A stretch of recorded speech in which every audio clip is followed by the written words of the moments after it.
जोहार। जय हिंद, जय झारखंड और आज जय महाराष्ट्र। आप सभी फेसबुक पेज में लाइव जुड़ने वाले तमाम साथी, अभिभावक, मार्गदर्शक, पथ प्रदर्शक सभी को जोहार और एक सूचना संदेश कि प्रथम बार झारखंड से बाहर, बृहद झारखंड से बाहर महाराष्ट्र राज्य के नवी मुंबई क्षेत्र अंतर्गत बेलापुर कल दिन के 11 बजे प्रवासी मजदूर बंधुओं की एक सभा आयोजित की गई है, जिसमें हमारी उपस्थिति होगी और हम लोग अपने साथियों के साथ महाराष्ट्र पहुंच चुके हैं। मैं पहले ही कह दूं, जब ये आंदोलन का आगाज़ हुआ था, हमने एक लाइन कहा था कि हमें किसी भाषा, किसी क्षेत्र से कोई शिकायत नहीं, हमारे क्षेत्र में उस भाषा, उस क्षेत्र का प्रभाव ना हो। अतः हमारे लिए जय हिंद भी, जय महाराष्ट्र भी, जय झारखंड भी और बाकी जितने भी हमारे भारतवर्ष के राज्य हैं, सबका जय जय हो। लेकिन हमारी आपत्ति तब होती है जब बाकी लोग हमारे क्षेत्र में आकर डोमिनेट करते हैं, हम उसके खिलाफ हैं। हम इस राष्ट्र में किसी जाति, किसी धर्म, किसी क्षेत्र, किसी भाषा, लिंग अथवा किसी अन्य आधार पर किसी से भी भेदभाव और असहमति के पक्ष में नहीं हैं।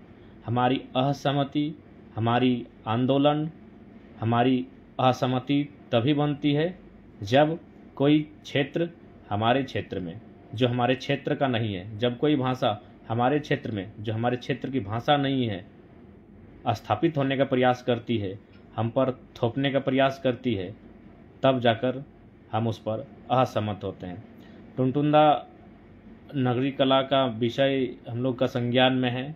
आप लोग अपना कागज़ जो है, उस दिन बाकायदा बात हुई थी, उस प्रक्रिया पर आगे जाइए, नहीं तो ग्रामीण एकजुटता के साथ परिचय दीजिए और उस आंदोलन में भागीदार दीजिए। तो फिलहाल महाराष्ट्र प्रवेश हम लोग कर चुके हैं।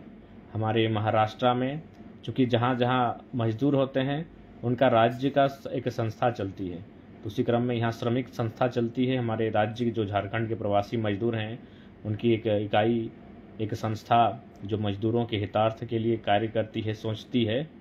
उसी क्रम में उन्हीं के माध्यम से, उन्हीं के द्वारा इस सभा का आयोजन किया गया है, जो सेक्टर 20 एक प्रशासक हाई स्कूल है, विद्या प्रशासक हाई स्कूल बेलापुर नवी मुंबई, जो महाराष्ट्र का अंग है। तो सभी को इस बात की सूचना, तमाम हमारे इस क्षेत्र में जितने भी आसपास के झारखंडी बंधु बांधव रहते हैं, उन सभी से विशेष आग्रह, प्रार्थना, निवेदन, यथासंभव यदि संभव हो तो कल के सभा में, कार्यक्रम में, जो मूल रूप से किसी राजनीतिक दल के बैनर तले नहीं, किसी पार्टी के बैनर तले नहीं, अपितु जो श्रमिक हैं उनकी जो संस्था है उसी के बैनर तले कल के कार्यक्रम का आयोजन रखा गया है। आप सभी सादर आमंत्रित हैं। मुरारिदा, आप निश्चिंत रहें, सुरक्षा के लिए निश्चय ही आप चिंतित हैं, उसके लिए आपकी चिंता हमारे प्रति, उसके लिए आभार। हम लोग ठीक हैं और सकुशल अपने झारखंड हम लोग वापसी करेंगे। तो फिलहाल सभी को, और साथ ही साथ यहाँ 2 दिनों में ही बहुत कुछ जानने सीखने को मिला। हमारे बहुत भारी संख्या में झारखंड के प्रवासी मजदूर यहाँ रहते हैं और बिल्कुल आज वो संघर्ष कर रहे हैं, कोई 10 वर्षों से, कोई 20 वर्षों से, लेकिन उन्होंने महाराष्ट्र का जो कल्चर है उसे स्वीकारा है, जो महाराष्ट्र के लोग हैं उनको स्वीकारा है, जो महाराष्ट्र का वर्चस्व है उसको स्वीकारा है। लेकिन झारखंड में ठीक इसका उल्टा होता है। कल ही हमारे बहुत सारे साथी मिले जो आसपास का जो क्षेत्र है वहाँ हम लोग को सैर कराएं, और उन्होंने अपना ये परिचय दिया कि हम लोग यहाँ महाराष्ट्र में ड्राइविंग का काम करते हैं। हमने पूछा कि आप जो ड्राइविंग करते हैं तो किन की गाड़ी को ड्राइव करते हैं? बोला वो महाराष्ट्र के जो अमीर लोग हैं, जो साहब लोग हैं, उनकी गाड़ी को ड्राइव करके अपना हम लोग जीवन यापन करते हैं। तो ठीक हम भी यही चाहते हैं कि भाई सही बात है, महाराष्ट्र इनका तो उनको प्राथमिकता। लेकिन झारखंड में ठीक इसका उल्टा होता है। हमारे लोग महाराष्ट्र में भी ड्राइविंग कर रहे हैं और झारखंड में भी ड्राइविंग कर रहे हैं। महाराष्ट्र में जो यहाँ के लोग हैं उनकी ड्राइविंग कर रहे हैं, और झारखंड में जो गैर झारखंड से गए लोग हैं आज वो धनपति बन गए हैं। तो बहुत कुछ अभी सीखने को मिलेगा ये महाराष्ट्र के इस दौरे में, निश्चय ही हमें सीखना होगा। क्योंकि जब झारखंड में नवनिर्माण की बात होगी तो उसमें मजदूरों की बात प्राथमिक होगी, किसानों की बात प्राथमिक होगी, छात्रों की बात प्राथमिक होगी, नारियों की बात प्राथमिक होगी। तो कुल मिलाकर आप बिना मजदूरों के हितार्थ को सोचे झारखंड नवनिर्माण की बात नहीं कर सकते हैं। तो भारतवर्ष के जिस जिस कोने में हमारे मजदूर भाई रहते हैं उन तक पहुंचना और वहां की स्थिति से अवगत होना, उन चीज़ों को समझना बहुत आवश्यक है।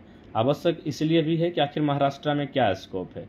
जब हम 40% खनिज संपदा देते हैं, इतना मिनरल्स देते हैं, रॉ मटेरियल्स कच्चे पदार्थ देते हैं, उसके बावजूद हमारे पास स्कोप नहीं है। और यहाँ किस प्रकार से स्कोप है जो मजदूरों का ध्यान अपनी ओर आकर्षित करता है। तो कहीं ना कहीं झारखंड में आखिर क्या कमियां हैं, इन चीज़ों को जानने के लिए हमें प्रयास करना होगा।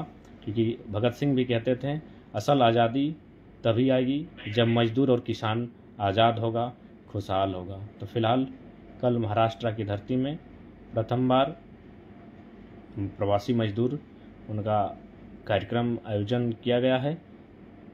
उसके लिए सभी को शुभकामनाएं और आगमन आपका हो, इसकी अभिलाषा करते हैं। जोहार झारखंड, जय झारखंड, जय हिंद, जय भारत, जय महाराष्ट्र।